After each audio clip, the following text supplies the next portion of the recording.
দর্শকরা, আমরা এখন এসেছি রামকৃষ্ণনগরের বিধায়ক বিজয় মালাকারের বাড়িতে এবং তার কাছে আমরা এখন একটা বিষয় জানতে চাইব যে আপনারা জানেন যে সনবিলের উন্নয়নের জন্য টাকা বরাদ্দ হয়েছে এবং সেই টাকাটা কী কী কাজ কী কী হাতে এগুলো একটু তার কাছে আমরা জানতে চাইব। তো কত টাকা স্যাংশন হয়েছে? দেখুন, প্রথমে তো সনবিলে দুইটা স্যাংশন আছে। একটা হলো, এবার আপনারা দেখেছেন আমাদের মাননীয় মুখ্যমন্ত্রীর আশীর্বাদে এবার বাজেটে সনবিলে 100 কোটি টাকা মঞ্জুর করা হয়েছে। আর সঙ্গে আমার অ্যাডিশনাল একটা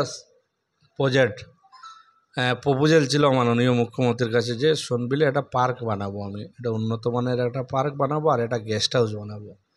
আর এই গেস্ট হাউস আর পার্কের জন্য আমাদের মাননীয় মুখ্যমন্ত্রী পিডব্লিউডি ডিপার্টমেন্ট থেকে 30 কোটি টাকা মঞ্জুরি দিয়েছেন। আর এই 30 কোটি টাকা মঞ্জুরি হওয়ার পরে আমাদের কমিশনার রাজ চক্রবর্তী মহাশয়কে ওনাকে উনি নির্দেশ দিয়েছেন। আর রাজ চক্রবর্তী আমাদের এক্সিকিউটিভ ইঞ্জিনিয়ার বিল্ডিংয়ের, ওনাকে দায়িত্ব দিয়েছেন। ওনারা ডিপিআর বানাচ্ছেন, 2-4 দিনের ভিতরে ডিপিআর রেডি হবে। আশা করছি আমি দেড় মাসের ভিতরে এই প্রজেক্টটা স্যাংশন হবে এবং টেন্ডার হবে। 100 কোটি টাকা মৎস্য বিভাগ থেকে দেওয়া হয়েছে। এটা এখান থেকে কিভাবে এই সনবিলে মাছ এবং যারা মাছের সঙ্গে জড়িত, যারা এই অঞ্চলের মানুষ যারা আছেন, ওনাদের কিভাবে উন্নয়ন হয়, উন্নতিকরণের জন্য বা সনবিলের উন্নয়নের জন্য এই 100 কোটি টাকা আপাতত মঞ্জুরি করা হয়েছে। আর ওটা এই ডিপার্টমেন্ট সার্ভে করে কোন কোন খাতায় খরচ করতে হবে, ডিপার্টমেন্ট সার্ভে করে অলরেডি সার্ভে স্টার্ট করেছে। পরবর্তী সময় স্টেপ বাই স্টেপ ওনারা এই টাকা এই সনবিলে খরচ করবেন। কিন্তু আমাদের এখন যে প্রজেক্ট মেনলি যেটা ইলেকশনের আগে বা এই 1.5-2 মাসের ভিতরে টেন্ডার হবে, এটা হলো 30 কোটি টাকা। এটা উন্নত মানের গেস্ট হাউস হবে, কয়েকটা জায়গায় ভিউ পয়েন্ট হবে, সঙ্গে এটা আম্বেদকর পার্ক হবে। এখানে একদম সুইমিং পুল থেকে ধরে বাচ্চাদের খেলাধুলা সব ব্যবস্থা থাকবে। আচ্ছা, নির্বাচন তো আসছে, তো আপনি কি এবারও টিকিটের ব্যাপারে আশাবাদী? দেখুন, টিকিট আশাবাদী কি, ভারতীয় জনতা পার্টির, আপনি জানেন আমি এখান থেকে 2বার আমাকে টিকিট দিয়েছে, আমি ইলেকশন খেলেছি এবং 2বারই এখান থেকে বিজয়ী হয়েছি। আবারও ভারতীয় জনতা পার্টি আমাকে টিকিট দেবে, আমি আশাবাদী এবং এখান থেকে মানুষের আশীর্বাদ নিয়ে জয়ী হব।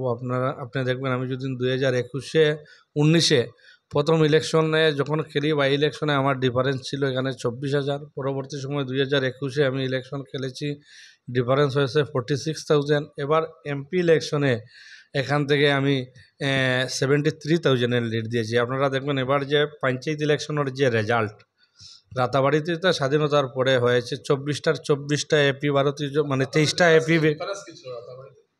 কিসের ডিফারেন্স? পঞ্চায়েতে প্রায় 80,000-এর ডিফারেন্স। কংগ্রেসের সঙ্গে, কংগ্রেস তো বহু জায়গায় ক্যান্ডিডেটই দিতে পারেনি। 24টা এপির মধ্যে 23টা এপি ভারতীয় জনতা পার্টি জিতেছে। 24টা জিপি ভারতীয় জনতা পার্টির নেতৃত্বে গঠন হচ্ছে। 4টা জেলা পরিষদ এখান থেকে জিতেছে।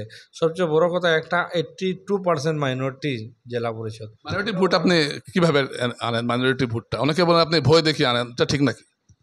বয়ের বিষয় না, বয়ে দেখে 1-2বার হয়। বয়ে দেখে না তোমার এমএলএ ইলেকশনে দিয়েছে, এমপি ইলেকশনে দিয়েছে, পঞ্চায়েত ইলেকশনের তো বয়ে দেখানোর কোনো কিছু নেই। আপনারা জানেন আমাদের মাননীয় মুখ্যমন্ত্রী যেভাবে মানুষের কাজ করছেন আর জনমুখী এই যে প্রকল্প, যারা বেনিফিশিয়ারি সব সমাজের মানুষ পাচ্ছেন। এই কারণে মাননীয় প্রধানমন্ত্রী এবং মাননীয় মুখ্যমন্ত্রীর যে জনদরদি যে স্কিমগুলো, এইগুলার বেনিফিটের কারণে মানুষ ভারতীয় জনতা পার্টির দিকে আসছে। হ্যাঁ, ইলেকশন আসলে আপনারা জানেন এটা কংগ্রেসরা অনেক সময় কমিউনাল পলিটিক্স করতে থাকে, বিজেপি সম্বন্ধে মাইনরিটি সমাজকে ভুল বোঝায়। কিন্তু রাতাবাড়ি সমষ্টির মানুষ মোটামুটি বুঝেছে যে রাতাবাড়িতে যদি আমরা উন্নয়ন হলে ভারতীয় জনতা পার্টির সঙ্গে থাকতে লাগবে, বিজেপির সঙ্গে থাকতে লাগবে। এই কারণে রাতাবাড়ির মানুষ ধীরে ধীরে ভারতীয় জনতা পার্টির সঙ্গে আসছে। আচ্ছা, ধরুন আপনি এবারও টিকিট পেয়ে গেলেন, আপনি জয়ী হয়ে গেলেন, তো 3বার জয়ী হওয়ার ফলে একটা মন্ত্রিত্বের দাবি উঠতে পারে, সে নিয়ে আপনি কিছু বলবেন? আমার দেখেন, আমি বিধায়ক হিসাবে যথেষ্ট খুশি আছি। আমার এত চাহিদাও নাই আর এত আকাঙ্ক্ষাও নেই আমার। ভারতীয় জনতা পার্টি আমাকে একজন ছোট্ট কার্যকর্তাকে টিকিট দিয়েছে, দুবার বিধায়ক বানিয়েছে, আবার টিকিট দেবে, বিধায়ক বানাবো। এটাই সবচেয়ে বড় প্রাপ্তি। আর আমার কাছে সবচেয়ে এর থেকে বেশি পাওয়ার হলো মাননীয় মুখ্যমন্ত্রী যেভাবে আমার রামকৃষ্ণনগর সমষ্টিতে মেডিকেল কলেজ দিয়েছেন, মহিলা কলেজ দিয়েছেন, স্টেডিয়াম, 2টা বড় বড় আসামমালার কাজ চলছে, এখানে বিভিন্ন বড় বড় স্কিমের কাজ চলছে, সনবিলের উন্নয়নের জন্য মাননীয় মুখ্যমন্ত্রী টাকা দিয়ে যাচ্ছেন। আমার উদ্দেশ্য একটাই থাকবে, মাননীয় মুখ্যমন্ত্রী যাতে এই সমষ্টির যেভাবে ওনার নজর আছে, এই নজরটা সুনজর যাতে সুন্দরভাবে ভালোভাবে থাকে, ওইটাই আমার ইচ্ছা। মন্ত্রী পার্মানেন্ট না, এটা টেম্পোরারি, কিন্তু উন্নয়নটা হলো পার্মানেন্ট, মানুষ সারা জীবন মনে রাখবে। মেডিকেল কলেজের কাজ কি পুরো চলছে? মেডিকেল কলেজের কাজ প্রায় 35% হয়ে গেছে বলতে পারেন, ফুল সুইংয়ে কাজ চলছে, আপনারা যাওয়ার সময় দেখে যেতে পারবেন। আমি মনে করি কম দিনে যতটুকু প্রোগ্রেস হয়েছে, ভালো প্রোগ্রেস হয়েছে। অনেক অনেক ধন্যবাদ আপনাকে এই সময়টুকু দেওয়ার জন্য।